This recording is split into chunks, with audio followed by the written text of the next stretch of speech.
L'ensemble des compétences éducatives, quand on dit qu'un parent est compétent au plan éducatif, c'est l'ensemble des capacités, c'est ce qui traduit la capacité qu'il a à répondre aux besoins de l'enfant, à répondre adéquatement, d'accord? C'est l'ensemble des compétences. Alors, c'est un système interactif, si vous voulez le placer dans un cadre écosystémique, les compétences éducatives se développe en relation avec l'ensemble de l'environnement où vivent les parents, d'accord? Et notamment, ce qui peut influencer, ce qui influence les compétences des parents, c'est aussi les réponses des enfants. C'est-à-dire comment, selon ce que les enfants, comment les enfants répondent, comment ils se comportent, ça influence les pratiques des parents.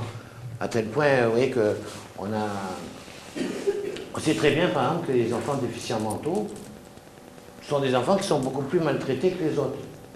Pourquoi ils sont plus maltraités? Pourquoi? Ils sont soit très surprotégés, soit maltraités. Bon. Pourquoi? Parce qu'ils ne répondent pas aux attentes des parents, aux compétences des parents. Donc, si vous voulez, ça entraîne une rétroaction de la part des parents sur les enfants.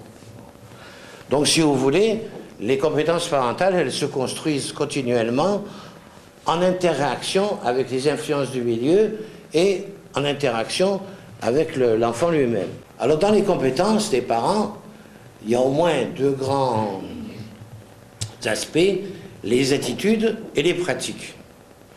Les attitudes, c'est des traits de la personnalité qui sont généralement très stables, d'accord? Et c'est une disposition qu'on a à réagir d'une façon ou l'autre, mais pas seulement d'ailleurs au plan éducatif, hein. Alors, les attitudes, donc, c'est quelque chose qui est stable. Et souvent, on n'a pas des attitudes qui sont... Nos attitudes ne sont pas forcément réservées au domaine de l'éducation. Par exemple, une personnalité qui est rigide, une attitude rigide, on va être rigide dans l'éducation, mais on va être rigide aussi dans d'autres domaines de la vie, d'accord? C'est une caractéristique, c'est une attitude fondamentale. Bon. Les pratiques, c'est autre chose. Les pratiques, c'est ce qu'on fait, c'est-à-dire des comportements. Hein. Bon. Donc vous doutez bien que, en termes d'éducation, d'intervention auprès des parents, c'est relativement plus facile de faire modifier des pratiques que de modifier des attitudes.